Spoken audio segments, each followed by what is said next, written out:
How long do fillers last? That feels like it should be a straightforward question that has a straightforward answer, but it's not. If you want the simple answer, then the packet the filler comes in will tell you that it lasts up to 2 years, but actually the correct answer is a little bit more complicated than that. Hyaluronic acid is a structural molecule that we have present in our tissues naturally. Our body has a natural mechanism that it uses to break down old hyaluronic acid and replace it with new hyaluronic acid. The way this constant turnover happens is by producing an enzyme known as hyaluronidase, which our body does to break down the old hyaluronic acid, and then our fibroblasts and other cells make new stuff. And this is a process that is happening constantly in all of our tissues. But remember, most of the hyaluronic acid that we have is in our joints and eyes, and therefore hyaluronidase that we have present in our skin where we're injecting the filler is relatively low. That means that our body's ability to break down the hyaluronic acid in our skin that we are injecting with these fillers is relatively limited. It does happen, but it is a long, slow process that, in my view, takes much longer than is presently being discussed. This is a point that I have been trying to make at scientific and pharmaceutical conferences over the last number of years, but no one really wants to talk about it.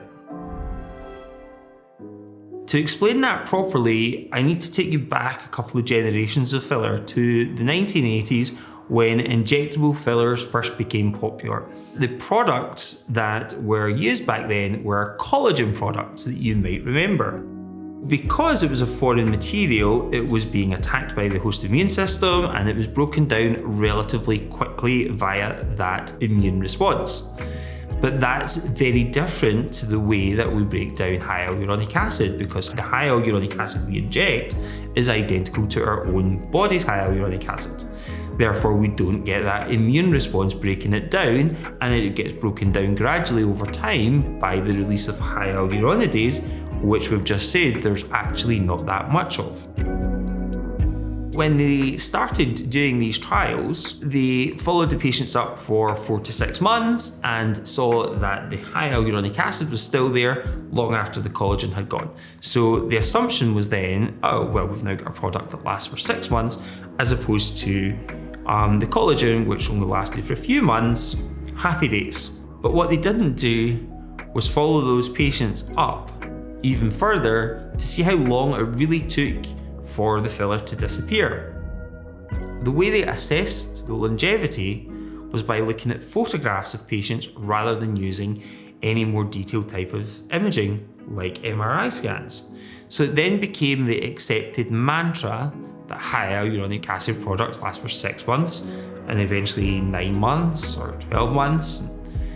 And now we have some data going up to 24 months, but we've still never had a pharmaceutical company run a clinical trial from start to finish, measuring using MRI studies how long that product actually lasts in the face. And if you think about it, why would they? It's not in their commercial interest to do that. It's in their commercial interest for us to keep going back and buying more product and injecting more of the products. But we know if we do that, you end up overcorrecting the face and you end up with a result that looks unnatural. My own observation from having used these products for years and years is that they consistently last longer than anyone is talking about, and in my experience, it is the norm for these products to hang around for years and years. We're now starting to see some MRI studies coming through, some ultrasound studies coming through that is backing up this clinical observation that these products do persist much longer than anyone ever thought.